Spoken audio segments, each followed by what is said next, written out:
Hey, how you doing, listeners? I'm here on a special interview. This is one of the first ones we've done through EGPR. I'm here with Aengus James. How are you, good sir? Yeah, good. Thanks, Yeah, Gene. Nice to be with you. yeah, you directed after the murder of Albert Lima, and yeah, me and my co-host saw it the other day. We both really enjoyed it. It's a really great doc, and it premieres on Crackle, Yep, Crackle TV on March 18th. March 18th. Thank you, thank you. So first off, how are you doing? Kind of a year into the pandemic. Usually try to ask any guests just that. Oh yeah, it's for me it's really it's a weird time, right? In some ways, it's great. Really nice. I have kids, so really nice to sort of be with them all the time. And in other ways, it's pretty isolating and lonely at times too. So Yeah, mixed bag. I'm a documentarian and I like to be out in the field. So for me to to not be out filming all the time is I feel a bit uncomfortable unless I'm doing that. So yeah. yeah. I guess that leads into the other question. When you were doing post production, did you have to do anything for post, like post pandemic? Just sort of like anything that you could say there? We actually finished this in post prior to the pandemic, and then we essentially we were at film festivals and sort of shopping around for Okay. distributors. So this entire project finished after, but I run a production company called This Is Just a Test, Mhm. and we make a bunch of TV shows and documentaries. And yeah, we've had to go all remote, post. I mean, we had sort of at the height of it, I think you know over 100 people working in post production across a variety of projects that we had to get set up all remotely, and it's entirely changed the way that films and TV shows are being made right now. Yeah, no, it really has. Like, yeah, it's just yeah, like a whole new world, I guess. Yeah. Yeah. So just talking a little bit about the movie, going into that, the production process. Can you talk a little bit about just kind of like kind of the journey, going to another country, the kind of the pursuit of the kind of the murderer in the documentary. How is that like? Just like that whole adventure, I guess. I mean, it was wild. I mean, look, we almost died making this film. We were surrounded and by these guys, and they told us they were going to kill us at one point, and we really thought that they were before we sort of talked our way out. But even when we talked our way out, we realized that they still had decided to kill us. They just didn't want to kill us in the bar. And luckily, our bounty hunters sort of picked us up, right at the right time, and we were able to leave. Um, I knew it would be dangerous going down, but I think I was just naive a certain amount too. That I thought, oh, I could do this. I've done some dangerous stuff before, but this was unlike anything I'd ever experienced. And I think it was not a fully thought out idea of Paul to hire two bounty hunters to go capture his father's killer. But I think I'd put myself in that same camp. I'm not sure if it was the best idea to go and make a movie about that either. But I was really moved by his story. He had tried to get justice for his father for 13 years. Um, he had gotten his father's killer arrested. And I should say this guy didn't like that Paul's father was the power of attorney for this killer's father, and so he beat Paul's dad, threw him in a trunk, brought him up to a mountaintop, and executed him. And he did it in front of people, and knew he could get away with it because Honduras at the time was dubbed by NPR the murder capital of the world. It had a case closure rate of only 2.5%, meaning that 97.5% of all violent crimes go unsolved. So if you don't like what someone does, you could kill them and pretty much know that you're not getting in trouble for it. So we knew this backdrop, and actually the police in Honduras had just been disbanded, the national police, from corruption 2 weeks before we went down too. That coupled with that the family, the Crims, who Paul made contact with, this American couple who themselves had a murder attempt on their life. They had to leave the island, and they were the ones that arranged with Paul to get him guns and this Haldol, this drug to knock out to inject into the his father's killer and knock him out so they could sort of kidnap him and take him to jail. So it was a crazy idea from the start. But I will say, going down there, as insane as that all sounded, very quickly we realized how dangerous this place was beyond sort of what anyone would think it would be. Yeah, just like watching the documentary, there's a lot of like harrowing calls and all that. Yeah, it's pretty, yeah, it was just wild watching. Kind of take us back a little bit, just going back. How did this like the genesis of this documentary begin? Did anyone like pitch it to you, or how did you meet Paul? Can you take us back then? Yeah, so I have a mutual friend, this guy who's a TV showrunner. He works with this organization to help Latinos get into film, and he met Paul, and Paul had a documentary about his father, about sort of the injustice that happened to his father, and the nature of the film was to basically try to bring awareness to this problem so that potentially, Paul's father's killer would get caught. The film wasn't something that I wanted to work on. It felt more of like it was beautiful in the sense it was like a love letter to his dad, but it didn't really have commercial viability. And the unfortunate reality of my job is that any project I work on, I got to figure out how to sell it, where we're going to put it, how people are going to see this, right? So, and I told him that, and I said, but I really admire what you've done. And he said, well, I don't care about my film anymore. I've hired 2 bounty hunters, and I'm just going to go down and kidnap the killer myself. So my first reaction was, well, that's a movie. So maybe I'll go with you filming Yeah. that. No, yeah, that was just seeing kind of the journey that they took, just going to another country, like hiring bounty hunters. Yeah, I mean that's yeah, I can't think of any other like real like sort of documentary similar to that.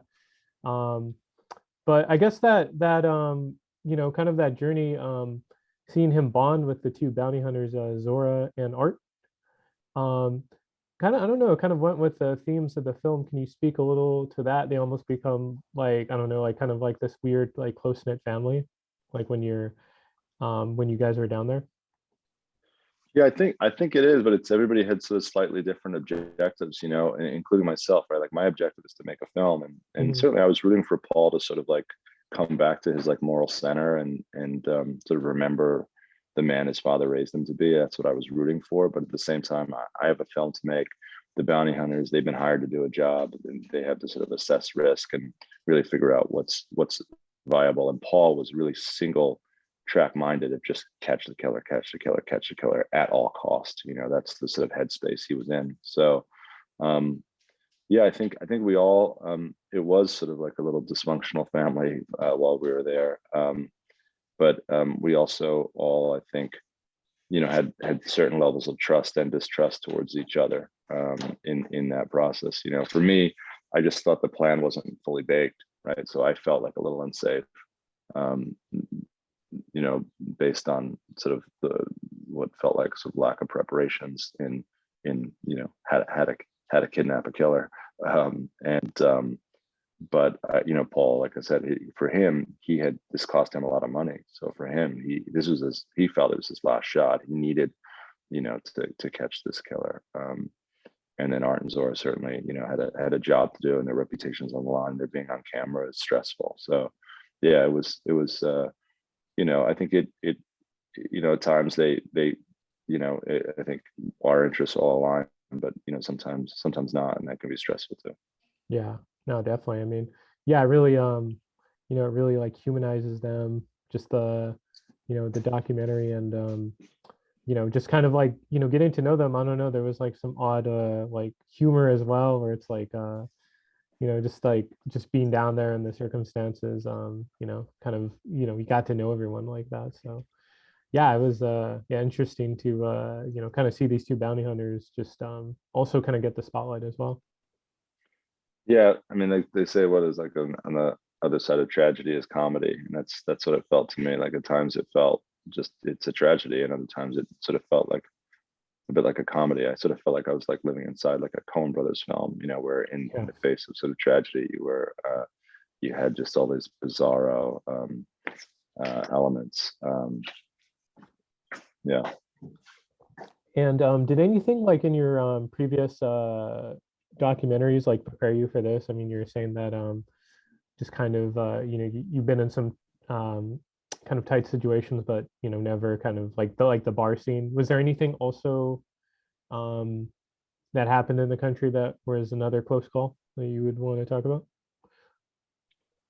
When they let us leave the bar, there was a guy, it's not in the film, but there's a guy with a gun walking down the hill, and he was saying on the radio to the people in the bar, we assume, I have eyes on them. And we realized in that moment that weren't going to they weren't letting us go. They just didn't want us to get murdered in the bar. They were going to kill us outside the bar. Wow. So that was pretty harrowing. They had a sophisticated lookout across the island, and they knew what was happening far earlier than we realized. Also, the hotel we were staying at, which we don't feature too much, but what we heard of it, which seems to fit, is that it's a front for laundering money for a cartel. So they buy these hotels, right? They say all the rooms are booked, and Yeah. that's where they get their income. But really, there was no one there. I mean, there's no one staying on that side of the island. Like tourists don't go to that side of the island because it's not safe. So it's just this beautiful resort where hardly any people are there, and we're there, and it's just sort of it felt like we were being, watched all the time. It was a really eerie feeling. Gotcha. And I guess after the after the filming process, did you kind of like follow up with any of the like the subjects of the documentary, like the two bounty hunters or Paul? How are they doing? Yeah, Paul and I keep in touch. A lot of them, we became really good friends out of this, and we went on to work together for a while too. Actually, he always wanted to sort of work in TV, and so I gave him his first job in TV, and that's what he's been doing ever since. Uh, the bounty hunters I've kept in touch with a little bit. I think this was a tough, I think week for them. Not everything went the way they planned. And then the Crims I keep in touch with, the other American family. I Mhm. recently talked to them, and they finally got their house. In the film, their house was basically stolen from them by this guy who then tries to execute, one of them at point blank range. Pulls a trigger at his car window, but he luckily just moves out of the way. Yeah. And they finally they fought that all the way through the legal system from Texas. They had to go back to Texas. They had to get jobs because they lost all their money. But they finally did recover their house and actually just sold it. A few months ago. So they're doing well again. They had pretty bad PTSD. Kent Cram on coming back, and so I think he's finally doing much better. Yeah, no, I can only imagine being that in that scenario. And I guess that kind of goes with the kind of some of the themes of the documentary of just kind of seeing kind of how the country a lot of the legal channels seem like a little needs a lot of improvement. Have you like followed up just where kind of that situation is now, looking back, if it's Um, improved? it's definitely has improved. I mean, Honduras has made real strides. Absolutely. I mean, like I said, at that time, it was really dubbed the murder capital of the world, and then it just disbanded the national police 2 weeks before we went down because of such big corruption charges. And they've definitely made strides. It's still, it's a fairly unstable place to live, and there's certainly just mass corruption there. There's a lot of work to do, and moreover, a lot of people who live there who suffer. We talked to a number of Hondurans around this who we didn't put in the film because they're still living there. They're under threat, right? They come out and say, hey, so and so killed my father or killed my uncle or killed my daughter, and they're going to be a target themselves. So most Hondurans that we talked to just didn't have the luxury of being able to speak out about what happened to them. Yeah, no, I mean, yeah, it's also, good that this documentary brings a lot of like notice to that, and like a lot of brought about a lot of good like societal change as well. So that's really cool to see. Yeah, Paul, and that's really Paul. I mean, that's not really the film. I mean, Paul did it himself. I mean, he lobbied the Honduran Supreme Court. He got the U.S. Senate to pass a bill to go after and arrest, sort of resolve unsolved murders of Americans. There's about 35 to 40 Americans murdered in Honduras every year. Right. But I think what we were reminded of the entire time is that as Americans, like we have this, I think this sort of heightened sense of justice, that what this happened to us and we'll stop this, we'll put a stop to this. But just what so many people in Honduras are subjected to is sobering. Yeah, no, it's just different than here. I guess wrapping up right here, just a light question before we go into future projects. But we've been in lockdown for about a year, and this is a documentary where you're traveling to another country. Is there any place you would want to travel to after this lockdown is finished and it's safe again? Yes, I want to go to Japan for some reason. That's the place I'd like to go next. Hopefully, once lockdown is done. And I'm making a project right now on the Silk Road. Have you heard of the Silk Road? It's the largest online sort of drug bazaar. So the founder of it just went to jail. It was but it was billions of dollars worth of drugs were sold internet around the world on Silk Road using Bitcoin. And Wow. we're making a project on some of the people that got in some of the largest drug dealers who got involved with it, and sort of the anonymity of the internet, and to sort of like these sort of like just people that would be like your neighbor who became mega drug dealers, like the Pablo Escobars of the internet. It was Yeah. pretty wild. No, that's pretty crazy. Yeah, I look forward to watching that. Any other future projects that you could talk about or anything? Yeah, I have I have a show that's on Discovery Plus and Discovery right now called Undercover Billionaire. So it's we take it's a TV series that we take someone who's super successful and change their name, strip them of their contacts, and take all their money away, give them only $100, and they have to try to build a business worth $1 million in 90 days. I have another TV series on USA called The Rev that's airing now.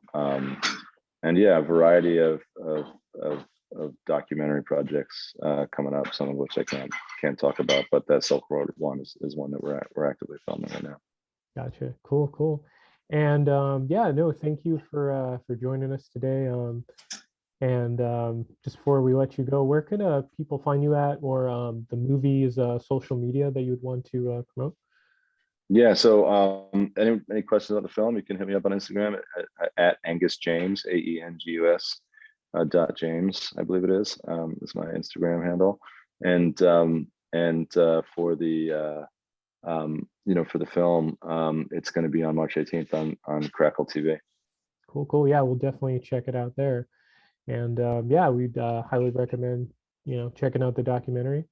And yeah, just want to thank you for your time again, and thank the listeners. Thanks for watching. Thanks for listening. You've been professionally and professional. Thanks, Gene. Really appreciate the time, and thanks for the listeners for tuning in.